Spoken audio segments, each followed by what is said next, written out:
Cordial saludo tengan todos ustedes desde la academia, desde la misma especulación, desde personas comunes y corrientes. Les habla Juan Guillermo Guerrero Méndez, 320-370-0091. Recuerda que tú estás en mí, yo estoy en ti, por lo tanto nos necesitamos. Vamos a seguir con ese libro tan extraordinario que escribe el venezolano Frank López, Los extravíos de la academia y la reforma de los bárbaros. Me van a escuchar, o más bien van a escuchar a él a través de mí, porque soy instrumento de la crítica, no sé si de la paz, pero soy un instrumento más que inmortaliza a esos grandes autores. La genealogía de la ciencia positiva. La infernal lógica del dominio que tiende a plantearse como totalidad impulsa al pensamiento a decaer hasta niveles bárbaros. El terror totalitario ya está implícito en la decadencia del pensamiento como un instrumento. Lo dice Perlini, T. 1976, en su obra, en la página 46. De Vesalio a Miguel Servet, o la función del arte en la conversión del cuerpo humano en organismo. Las opiniones que se tienen sobre el eclipse del pensamiento precientífico ocurrido, como sostiene T.K. Derry Trevor Williams, 2004, durante el Renacimiento europeo, pues no son en realidad nada diversos. La mayoría coincide en señalar a Francis Bacon como uno de los primeros artífices de este cambio en la naturaleza de aquel pensamiento, y aunque este fenómeno es ciertamente mucho más complejo que esta creencia, pues también es cierto que el aporte de Bacon significó un hito nada despreciable como la comprensión de esta problemática, ya que Bacon fue en buena medida uno de los más influyentes pensadores del siglo XVII, y sus obras como el Novum o Nuevo Organon o el Nuevo Atlantis. El Nuevo Organon pues lo escribió en 1620 y el Nuevo Atlantis en 1626, en la que el filósofo pues detalló su pensamiento y se hallan en el centro de esta revolución epistemológica pues que pretendemos narrar aquí. Sin embargo, también es cierto que el aporte de Bacon no resuelve todo el problema, ni siquiera la parte más sustantiva del mismo. Su aporte pues solo resuelve la comprensión del origen de la filosofía experimentalista que sirvió de soporte a la ciencia positiva. En cambio, deja sin resolver problemas cardinales como la aparición de la naturaleza misma del pensamiento. Bacon, que emergió de la nueva ontología secularizada que, al centrar la reflexión en el ente y deslizar el pensamiento hacia los problemas de los objetos particulares, pues hundió, como ha dicho Heidegger,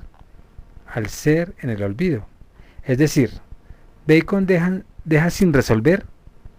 la manera como se gestó un tipo de pensamiento que, al reconstruir ontológicamente a la naturaleza y al saber humano como organismos y sistemas particulares movidos por sus propias fuerzas tangibles y mensurables, los convirtió en objetos susceptibles de ser técnicamente tratados, científicamente conocidos, y en tanto objetos científicos en fuentes epistemológicas del naturalismo y del humanismo moderno.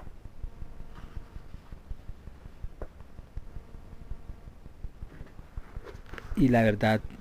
es que en lo relativo a este aspecto, pues los primeros destellos de un tipo de pensamiento que se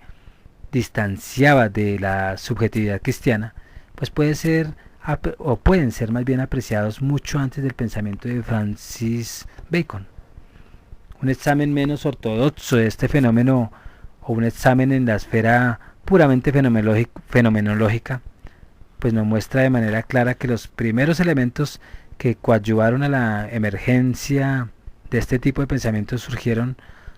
subrepticialmente del interior del arte renacentista europeo y más específicamente del fondo de la matriz técnica, estética, pues que dominó la actividad artística durante este periodo. Un fenómeno que se produjo justamente cuando el arte renacentista europeo,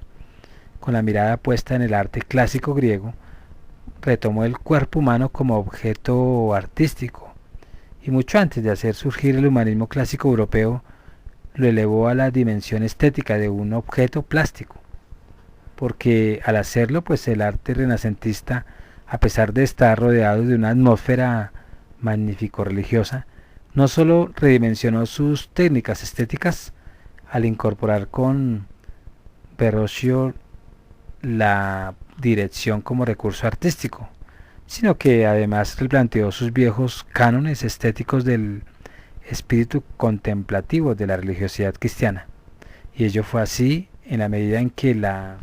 incorporación de este recurso estético fue precisamente lo que iría dando a la observación plástica el rango técnico necesario para que con Brunelleschi y Alberti esta irrumpiera como un método estético de la representación y de la perspectiva moderna. Una apreciación que, por cierto, compartimos con Umberto Eco en el 2006, para quien León Battista Alberti sostenía lo siguiente: quiero que los jóvenes aprendan bien a dibujar los bordes de la superficie y que se ejerciten en ello casi como los primeros elementos de la pintura. Luego que aprendan a unir todas las superficies, luego que aprendan las formas distintas de cada miembro y piensen en todas las diferencias que pueden haber en cada uno de los miembros. Y no son pocas las diferencias excitantes entre los miembros y muy claras. Verás que unas tienen la nariz prominente y curvada, otros achatada y respingona, unos presentan los labios colgantes, otros exhiben unos labios delgaduchos, y así examina el pintor cualquier cosa que cualquier miembro posee o no, y lo hace diferente. Y observe además que nuestros miembros juveniles son redondos, hechos casi con un torno y delicados. En la edad proyecta, pues son maduros e irregulares. Observará el regazo de quien está sentado. Observará cuán dulcemente cuelgan las piernas del que está sentado. Notará quién tiene erguido todo el cuerpo, y no habrá parte alguna de lo que no sepa su función y su medida. Es decir, de acuerdo a todo esto, la estética renacentista recuperó del olvido el cuerpo humano y a la observación que había predominado como recursos plásticos en la antigüedad clásica griega, y al hacerlo pues renovó de manera sustancial el esfuerzo artístico del Renacimiento, un esfuerzo en el que destacaron como precursores más influyentes los grandes artistas del siglo XV del norte de Italia. Me refiero por supuesto a Miguel Ángel, Michelangelo, Di Lodovico Bornati Simoni, Lucas Signorellis y Andrea Mantegna, quienes al revalorizar artísticamente al cuerpo humano y elevarlo a la más alta dimensión estética, producirían lo que en la historia del arte hemos conocido como la renovación plástica del arte renacentista, que con la observación pues abrió la dimensión estética a nuevos colores, nuevas formas y nuevas texturas. En cambio de la perspectiva estética que puede apreciarse en obras de Miguel Ángel como el Bacchus, la Piedad, el Juicio Final, el Esclavo Moribundo y el Esclavo Rebelde, o en algunas obras de Andrea Mantegna como el Cristo Muerto, San Sebastiano, Cristo sostenido por dos ángeles y la Virgen con el niño. Sin embargo, aún cuando el aporte técnico más significativo a este movimiento de renovación artística le va a dar a Andrea de Barocci al introducir las disecciones que autorizará el Papa Sixto IV en 1482, siglo XV, como técnica artística eficaz para conocer la complejísima anatomía del cuerpo humano, será su discípulo Leonardo da Vinci, el gran maestro del Renacimiento italiano, quien llevará este movimiento a sus más encumbrados límites. Una proeza artística que solo le fue posible por su inconmensurable curiosidad estética y por sus profundos conocimientos técnicos. Cualidades estas que le permitieron perfeccionar la disección como técnica artística y crear representaciones estéticas de la anatomía humana que epistemológicamente se hallaban y aún se hallan en la misma dimensión ontológica del resto de los entes susceptibles de ser científicamente conocidos. Porque hay que destacar en este punto que, como dice Alfredo Bussi, 1968, Leonardo describió y dibujó correctamente las arterias coronarias, las válvulas sigmoideas o árticas y la tricúspide a posición abierta y de cierre, y la banda o ligamento moderador del ventrículo derecho. En este sentido, pues Leonardo va a recolectar el cuerpo humano en tanto objeto artístico de la época, en una dimensión no artística, en una dimensión de objetividad técnica, en la que el cuerpo deviene en un objeto tangible, medible y técnicamente tratable, es decir, susceptible de entrar, ¿me lo dejas ahí?, en el registro de los objetos cuantificables y técnicamente inteligibles. Por ello, cuando examinamos la percepción y en general la naturaleza del pensamiento de Leonardo, nos percatamos de que la misma, a pesar de la cosmología renacentista, en nada se distinguía de lo que hoy llamamos una percepción científica del cuerpo, una percepción que puede ser evidenciada en la forma como Leonardo mismo percibía su trabajo artístico y que podemos apreciarla en la cita que a continuación Alfredo Bussi, en 1968, hace del maestro. Mientras que yo, para lograr un pleno y verdadero conocimiento de dichas cosas anatómicas, he disecado más de 10 cuerpos humanos, destruyendo todas las obras partes, reduciendo a pequeñísimas partículas toda la carne que rodea las venas y evitando derrames de sangre, salvo la que en cantidad inapreciable salía de las venas capilares. Como un solo cuerpo no dura tiempo necesario, tenía que proceder sucesivamente sobre tantos cuantos se precisaban para completar el conocimiento y repitiendo la recuperación 2 veces para comprobar la diferencia, y eso se encuentra en la página 68. De manera que esté destacando artistas del Renacimiento al recolocar el cuerpo en una dimensión de objeto técnicamente tratable y transformarlo en un objeto plástico capaz de ser artísticamente aprendido, lo va a convertir simultáneamente en un objeto susceptible de ser científicamente conocido. Y al hacerlo, pues estaba creando, aún sin proponérselo, una dimensión óptica y aún óptica muy próxima a lo que luego sería la objetividad científica. Un paso este que fue sin duda una combinación de posibilidad para el desarrollo ulterior del saber científico positivo, ya que abrió el camino de Andrés Vesalio para introducir en la Academia de Medicina esta nueva técnica estética, pues que se convertiría en lo sucesivo en el más sobresaliente recurso didáctico, pedagógico y metodológico con el que sería revolucionada la enseñanza y el saber médico de la época. Porque ciertamente Vesalio no va a introducir en la academia médica solamente la reconceptualización estética del cuerpo y la disección como técnica artística que le era correlativa, sino que va a introducir además una noción objetiva del cuerpo humano y concomitantemente y aún concomitantemente va a abrir con ello el espacio pedagógico para la transmisión y y desarrollo de un nuevo saber objetivo que en el plano práctico se fundaría a partir de la técnica de observación. De modo que, al introducir este recurso técnico-artístico en la Academia de Medicina, Vesalio va a transformarlo en un recurso metodológico pues de primer orden en el que se desarrollará sus más descollantes observaciones empíricas de la anatomía humana. Y al hacerlo, pues va a transformar la observación artística en una técnica científica y al taller artístico en un laboratorio de observación sistemática. Pero al mismo tiempo va a convertir a este laboratorio de observación técnica en una moderna aula de clases. Y esta es una técnica artística de la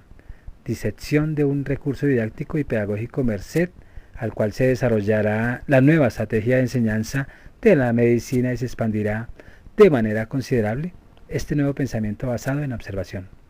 Y de este modo, al convertir el espacio académico en un lugar de exploración sistemática y de rigurosidad, o más bien de rigurosa observación técnica, Vesalio va a posibilitar el surgimiento de un nuevo pensamiento basado en la observación sobre el cuerpo, que se irá distanciando sustancialmente del pensamiento teológico ceñido a la autoridad y a la letra. Y en este sentido, una nueva tipología de pensamiento va a surgir de la mano de esta técnica, una nueva tipología de pensamiento que será de mucha ayuda para la aparición, con Vesalio, de la anatomía moderna. Un nuevo y revolucionario saber anatómico fundado en la técnica de la disección y de la observación, y que vería a la luz la primera vez en la obra de Vesalio titulada Sobre la estructura del cuerpo humano, de Humani Corporis Fabrica, pues un libro publicado en Basilea en el año 1545 y que pasaría a ser un texto de consulta obligatoria, no solo en las clases de anatomía dictada por Vesalio, sino en toda la academia precursora de la cientificidad que emergerá al final del Renacimiento europeo. Con este impulso dado por Vesalio, la disección como recurso plástico y la observación como su correlato se transformaron de manera definitiva en los aspectos sustantivos de una metodología científica de uso obligado en las prácticas clínicas, y al hacerlo posibilitaron la aparición y desarrollo de la anatomatología forense, toda vez que esta ciencia no será más que la aplicación de la técnica de la disección y la observación sistemática a la práctica clínica. Recursos estos que pueden ser apreciados en la clínica de Antonio Benivietti, pero que puede ser considerado además de su obra titulada La Anatomía Forense, aparecía con el título de Abditis Munilis ac mirandis mormorum en sanatium causis, una obra publicada postmoderna en la Florencia de 1507,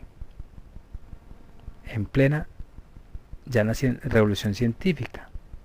con lo que la anatomía y la anatomopatología forense pues no solo van a aparecer en medio de la cosmología mística renacentista,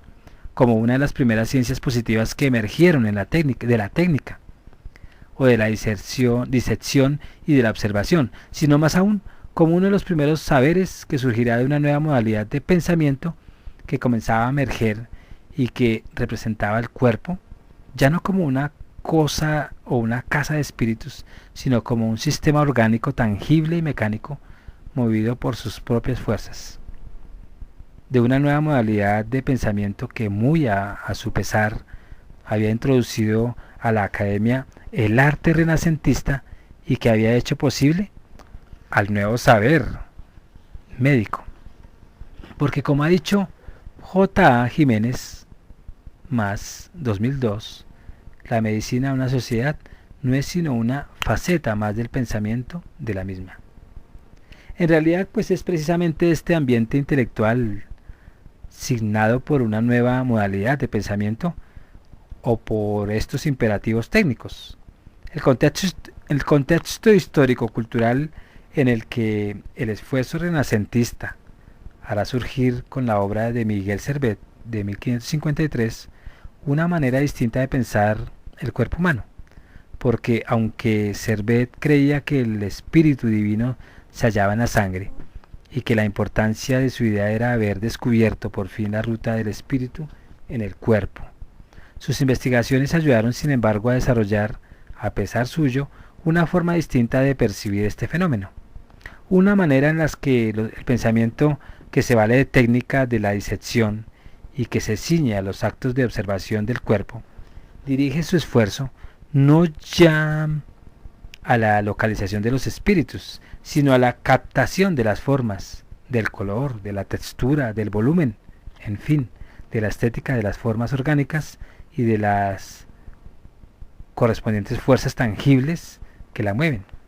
Y en este sentido, una nueva modalidad de pensamiento que en lo sucesivo servirá de modelo teórico o de paradigma epistemológico para la nueva forma de conocer lo real, que no percibe ya ni la naturaleza ni al hombre como entidades divinas dotadas de sustancias espirituales, sino más bien como organismos o sistemas activados por sus propias fuerzas internas y mecánicas. Vale decir que Servet, en la búsqueda teológica de la presencia del Espíritu Divino y atrapado por la técnica de disección y por la observación que le era correlativa, pues terminó mostrando, muy a su pesar, el cuerpo humano como el asiento orgánico de un sistema circulatorio por donde la sangre en su fluido comportamiento discurre físicamente, un sistema que quedaría establecido en su teoría sobre la circulación sanguínea pulmonar y que más tarde, en el año 1630, sería completada de forma magistral por William Harvey en su estudio anatómico sobre la moción del corazón y de la sangre de los animales, el cual apareció, como se sabe, con el título de Exercitio Anatómica de Matu Cardis et Sanguinis in Animibus, una obra cuyo valor se halla precisamente en la proeza de completar el perfil de un nuevo modo de pensar del cuerpo humano, que según la teoría de Harvey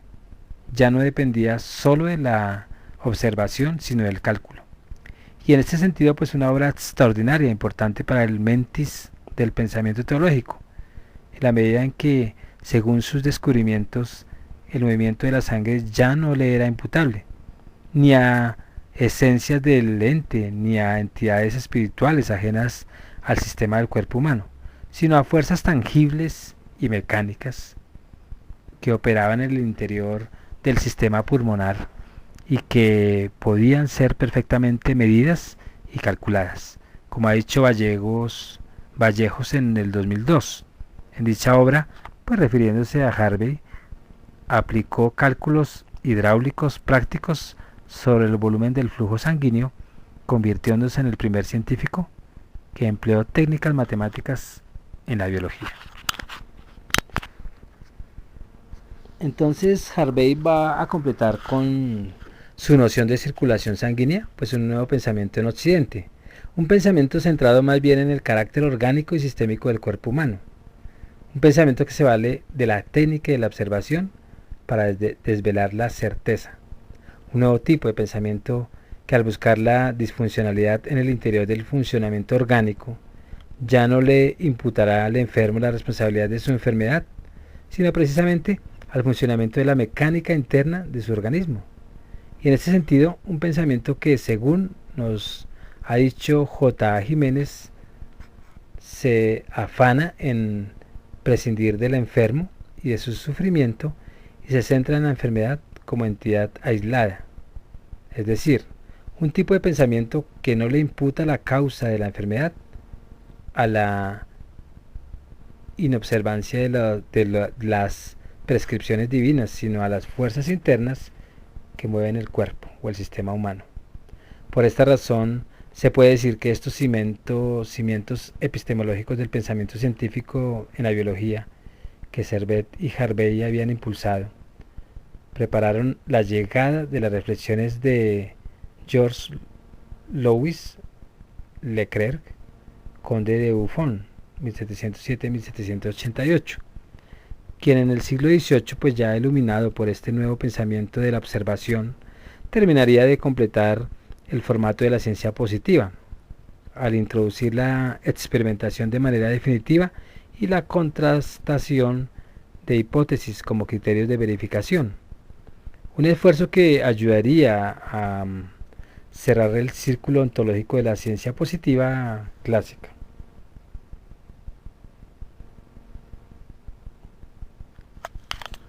Cuya pues manera de entender la realidad no solo se centraba ahora en la técnica y en la observación sistemática y detallada de las estructuras orgánicas, pues como realidades mecánicas y exteriores al sujeto expectante, sino además en la cuantificación rigurosa de las fuerzas que las mueven y las sostienen. Y será este fenómeno técnico, esta observación y esta cuantificación en la ciencia médica, pues la que haría decir a Foucault en 1970 en su libro El nacimiento de la clínica, que la medicina estará rondando por ese ojo absoluto que cadaveriza la vida y descubre en el cadáver la nervadura frágil y quebrada de la vida, a la que le haría afirmar a Martin Hay, según lo expuesto con Causen en 1988, que la época clásica está dominada por una nueva fe y en la observación directa y mejorada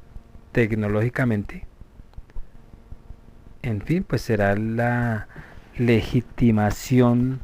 de la disección, la observación y la cuantificación la que servirá de fundamento epistemológico, y este nuevo saber de naturaleza expectante y positivo que en su despliegue se volverá correlativo a la modernización de Occidente. Una nueva cosmología, el naturalismo como sistema del mundo. Ahora bien, mientras esta nueva modalidad de pensamiento que emergía de las entrañas del arte renacentista y que centraba su interpretación en la observación y en la mensurabilidad de los entes, se imponía en la medicina la posibilidad, o más bien se imponía en la medicina y más bien posibilita el renacimiento de ciencias como la anatomía y la anatomopatología forense. En la astronomía pues se produjo un fenómeno similar. Nicolás Copérnico, en el año 1473 a 1543, siglo XV, muere en el siglo XVI, el más destacado astrónomo de finales del siglo XV y comienzos del XVI, pues proponía en su obra de las revoluciones de las esferas celestes, casi de manera simultánea, una interpretación cosmológica que, cruzada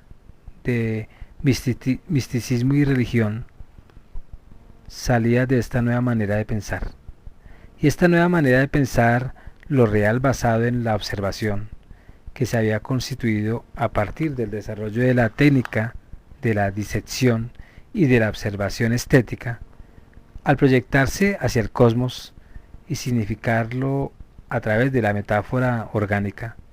posibilitaría una nueva ciencia óntica, una ciencia que, arrancando el aleteo de los ángeles al movimiento de los cuerpos celestes, como ha dicho Richard P. Feynman 2000, pues terminará postulando la realidad estelar como un organismo mecánico compuesto de estrellas, satélites y planetas. Y como dijo Copérnico,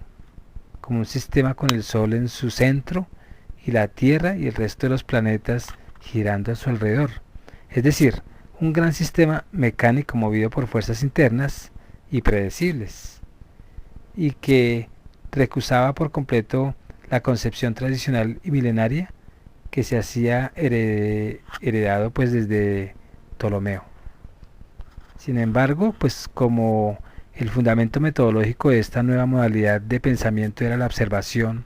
la medición y el cálculo, pues era de esperarse que el desarrollo de los saberes que se derivaron de ese fundamento solo pudieran desarrollarse a continuación del desarrollo mismo de las técnicas de observación, de medición y de cálculo. Por ello, solo cuando Johannes Kepler, entre el siglo XVI y XVII, pues logró perfeccionar las observaciones y los instrumentos de medición, al ajustar las tablas de las posiciones de los planetas, pues elaboradas por Tycho Brahe, también del mismo siglo XVI y XVII, a los supuestos del sistema heliocéntrico, y pudo esta nueva modalidad de pensamiento, esta nueva ontología, formular su modelo universal de sistema solar. Y es precisamente a esta nueva modalidad de pensamiento a lo que van a contribuir a desarrollar los pensadores científicos clásicos como Galileo Galilei e Isaac Newton. El primero, pues, secularizado al movimiento de los cuerpos y matematizando el saber que había nacido de la observación, y el segundo, elevando a nivel ontológico la idea de una realidad natural de carácter sistemática y regulada por sus propias fuerzas que la equilibran. Porque, como se sabe, fue Galileo Galilei quien dio una estructura matemática al movimiento, y Isaac Newton, en 1636, quien propuso en el tercer capítulo de su principal obra, Philosophiae Naturalis Principia Mathematica, la idea de la naturaleza como un sistema del mundo. Es decir, fue Isaac Newton quien elevó a rango ontológico, a rango de idea universal, la misma idea de sistema físico que había iniciado Miguel Servet en 1553 y que luego en 1628 pues terminará completando William Harvey con su rigurosa descripción de la circulación sanguínea, con lo que esta nueva modalidad de pensamiento pues pasó a convertirse en la ontología legítima de la ciencia moderna. Es decir, pasó a convertirse de una manera de ser de los entes susceptibles de ser técnicamente dominados y matemáticamente conocidos. Pero con ello también la ontología secularizada pudo fundar a la física como ciencia óntica, como ciencia que se ocupa de los entes físicos en general. Y a este respecto pues se cumple lo que ha dicho Martin Heidegger en el 2001.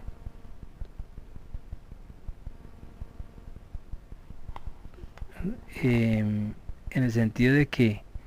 la ontología no solo es anterior a las ciencias ónticas, sino que las funda. De manera que fue del interior de esta nueva ontología secularizada, de esta nueva manera de ser de los entes tangibles, observables y cuantificables, de donde emergió la física clásica, razón por la cual esta modalidad de ciencia física no ha sido sino el esfuerzo de la nueva ontología secularizada, por nombrar, en el sentido de describir, es decir, de observar y cuantificar los entes naturales devenidos en fuerzas que mueven al sistema del mundo. Y con base en estos imperativos epistemológicos, la física clásica se orientó entonces a describir ese orden permanente y sistemático que era el mundo físico y que, según su ontología, pues era un sistema de fuerzas universales y cuyo comportamiento era independiente de la voluntad de los hombres y de los dioses, por lo que está sujeto bajo ese sistema orgánico. Entonces, este fenómeno tuvo, sin embargo, dos consecuencias que nos parece muy útil revelar. Primero, con la ontología secularizada como fondo rocoso donde se soportaba la epistemología y la teoría misma de la física clásica. Esta disciplina dio un impulso gigantesco al naturalismo moderno y terminó erigiéndose en el paradigma epistemológico universal de todas las ciencias ónticas, porque a fin de cuentas ella misma pues no era más que, como ya dijimos, la proyección epistemológica y teórica en el mundo de los entes físicos, de la ontología secularizada que la originó y que originaría el resto de las ciencias positivas. Y segundo, con esta disciplina como paradigma epistemológico universal del resto de la ciencia moderna, el esfuerzo de la filosofía pues se vio forzada a abandonar, como ha dicho Martin Heidegger, los grandes temas metafísicos asociados al ser en cuanto tal, para ocuparse con mucho afán y riesgos de los entes particulares y susceptibles de ser dominados técnicamente y conocidos cuantitativamente. Un giro que de una parte hizo prisionera la epistemología moderna, sobre todo en Kant de la crítica de la razón pura y con el de Hegel de la fenomenología del espíritu, de problemas relativos a la naturaleza de este modelo de ciencia, y de otra, pues derivó en fundamento metafísico de dos paradigmas filosóficos que, como ha dicho Habermas, 1989, caracterizaron el pensamiento filosófico moderno, uno centrado en el sujeto expectante de una realidad objetiva, observable, tangible y cuantificable, conocido como paradigma de la conciencia y al que corresponderá la reflexión de Descartes, de Kant y de Hegel, y otro centrado en la producción denominado paradigma de la praxis, al que corresponderá la reflexión de Feuerbach, de Marx y entre otros. No obstante, permanecía invariable la ontología misma sobre la cual se sostenía la noción de realidad de la ciencia. Sin embargo, esta ontología secularizada que había hecho de los entes particulares los objetos privilegiados de un saber técnico y a finales del siglo XIX, pues comenzó a vivir un extraordinario proceso de distribución óntica, de destrucción de la materialidad de sus entes, que se proyectó con una nueva fuerza a lo largo de la primera mitad del siglo XX. Un proceso que en la física se inició en 1900, con los esfuerzos investigativos de eminentes físicos como Max Planck, Albert Einstein, Louis Victor de Broglie, Werner Heisenberg, Max Born, Ernst Schrödinger, entre otros, quienes bajo el asombro de la incredulidad universal, pues iniciaron la destrucción de la materialidad del mundo, al desarrollar los fundamentos de la física cuántica, y con el esfuerzo de Albert Einstein en 1905, pues que a sus escasos 26 años, y apoyado en las ideas cuánticas de Planck, desvanece la otrora realidad de la luz y del tiempo absoluto al fundar la teoría de la relatividad. Efectivamente, a comienzos del siglo XX, la realidad tangible que correspondía a la ontología secularizada más había servido de fundamento metafísico de las ciencias modernas y comenzaba a desintegrarse paulatinamente. Un proceso que a nivel de la discursividad física pues fue iniciado por Max Planck con el descubrimiento de la discontinuidad cuántica de la energía de irradiación subatómica, un hecho que pulverizó la densidad compacta de la materialidad del átomo, que constituía precisamente el fundamento metafísico de la ontología secular. Pero, ¿en qué consistió realmente dicho descubrimiento? Pues la verdad es que en el esfuerzo por resolver el enigma de la catástrofe de ultravioleta,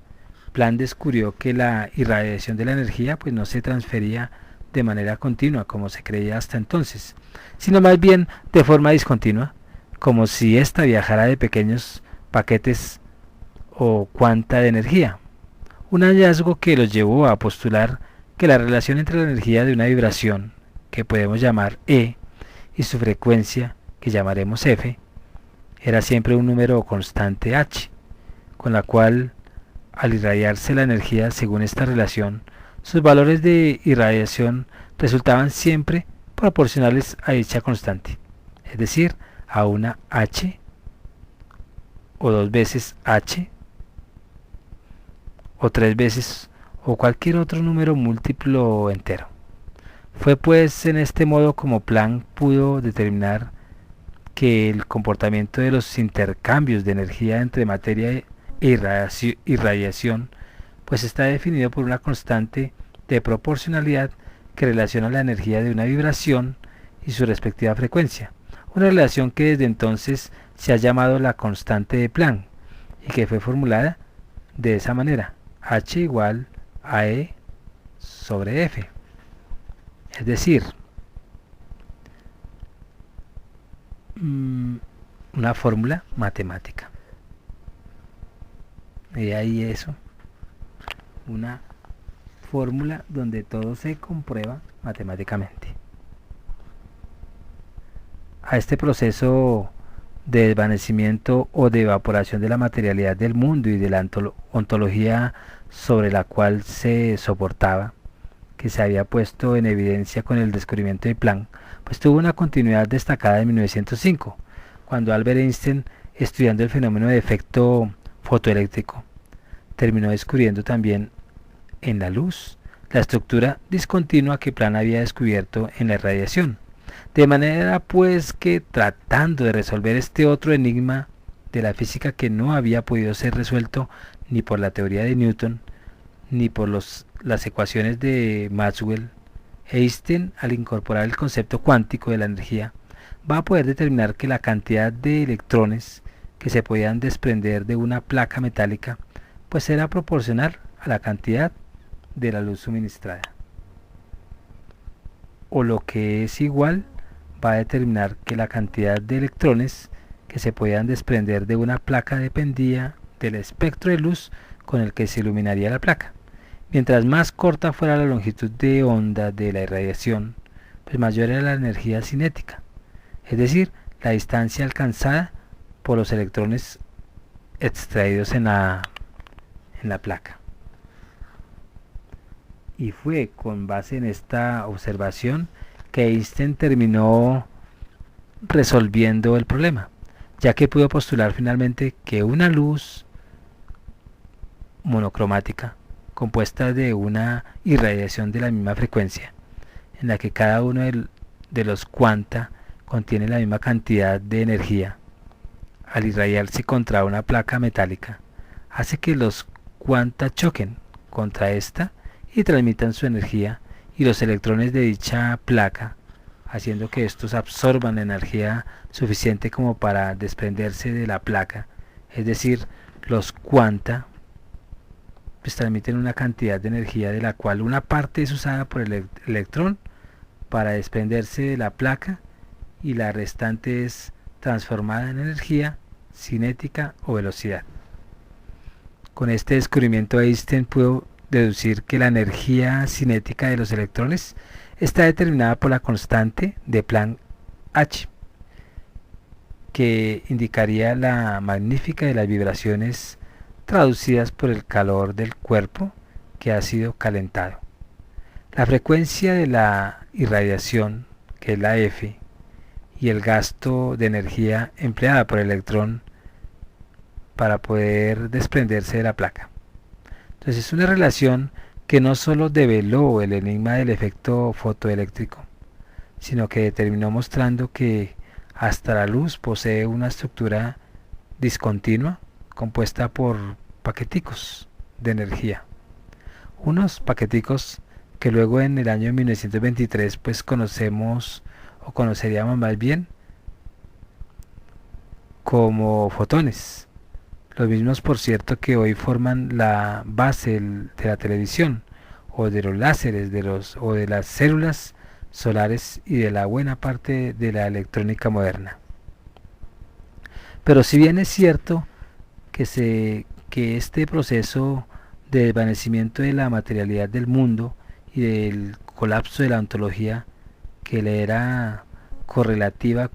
no se detuvo con este descubrimiento de Einstein, sino que se profundizó aún más con los descubrimientos sucesivos, como por ejemplo el modelo atómico de Ernest Rutherford,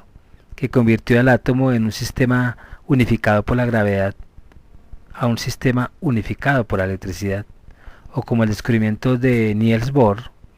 quien determinó que el radio de la órbita circular de los electrones que giran alrededor del núcleo del átomo no varía de manera continua, sino en arreglo también a la constante de Planck, es decir, mediante saltos cuánticos. Entonces, aunque lo cierto es que el colapso final de la noción de la materialidad del mundo y de su ontología se va a evidenciar con el descubrimiento de Louis de Broglie por el interno y por el intento o por el resolver el enigma del comportamiento de los fotones como corpúsculos. Broglie pues va a descubrir que a toda partícula material se halla asociada a una onda, cuya longitud le viene dada por la relación entre la constante de Planck h y la cantidad de movimiento de la partícula p. Es decir, las ondas que se hallan asociadas a las partículas son de una longitud dada por la fórmula I igual a h sobre p, donde p es decir, pues que es las ondas.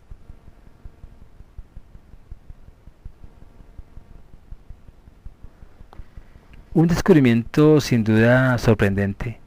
ya que dicha onda tiene la particularidad de ser, en realidad, un grupo de longitudes de onda que se mueven de un intervalo que va desde una longitud mínima hasta una longitud máxima y que al moverse a velocidades más o menos distintas unas de otras, pues producen un comportamiento que tienen dos formas distintas. Una que en su propia anulación y que ocurre cada vez que las depresiones de unas ondas se sobreponen a las crestas de otras. Y la segunda forma, lo más interesante es que de esta depende la formación de la realidad material de la partícula a la cual ella se halla asociada, ya que al sobreponerse las crestas unas con otras el número suficiente, pues produce una especie de abultamiento que en su movimiento se asemeja a un corpúsculo que se desplaza cual si fuera una partícula material. Es decir, al sobreponerse las crestas unas con otras produce un nudo visible que se va desplazando de forma semejante al efecto de las olas humanas que solemos producir en los estadios. De este modo, Bradley pudo mostrar cómo todos los cuerpos materiales, incluso los que nosotros podemos ver a simple vista, no son sino longitud de onda. Y pudo mostrar que la materialidad del mundo en su nivel subatómico termina diluida en la fragilidad evanescente de un rayo de luz, un hecho que está presente en todos los niveles de la realidad, solo que en el caso de los macroobjetos, al ser el divisor P según la fórmula I igual a H por P, pues una cantidad muy grande de movimiento, la longitud termina siendo tan pequeña, tan imperceptible, que desaparece de nuestra visión, ya que el dividirlo se vuelve relativamente íntimo junto con el resultado. De modo que ha llegado a este punto el átomo, pues que se tenía desde Demócrito como la última porción de la materia. Terminaba pues ahora vaporizado en la incandescencia del tremolar de la luz. Ya no era una bolita de materia que giraba en una órbita, sino la pura y simple vibración eléctrica que contiene una onda luminosa llamada electrón. Y el mundo material, cuya estructura tangible compuesta del átomo y a base de la ontología que nos había acompañado desde fines del Renacimiento, pues terminaba finalmente volatizando el dejar de ser algo material, tal como lo habíamos conocido hasta ahora, para convertirnos en rayos de luces que danzan fugaces en la fantasmagoria o fantasmagoria de la nada, en la pura vibración luminosa de la electricidad. Pero lo cierto es que este desvanecimiento de la realidad física, de esta realidad positiva, sobre lo que se había sostenido de ciencia, en la ciencia clásica, pues parece haber introducido una crisis de dimensiones terminales de la ontología de la ciencia positiva y en general en la metafísica moderna, porque como consideran algunos teóricos como Fritz Rohlich, según lo expuesto en el texto de Silvio Berria, Luis J. Boya y otros, pues esta desaparición de la noción de realidad que se ha producido es precisamente la importancia de la mecánica cuántica para la metafísica. La verdad es que, aunque para algunos físicos como Fritz Rohlich esta nueva noción de realidad deriva de la mecánica cuántica y que desvanece la vieja idea de la realidad salida de la ontología secularizada y no pasa de ser un aporte solamente epistemológico, que no toca la dimensión ontológica propiamente, ya que según él, Bergia y Boya, la interpretación de Copenhague pues ha sido criticada a menudo por exceso de epistemología o por falta de ontología. Lo cierto es que para algunos otros físicos como Sir James Wilber, uno de los más destacados precursores de la física cuántica, el universo no es susceptible de representación material, y la razón, creo yo, es que se ha convertido en un concepto puramente mental.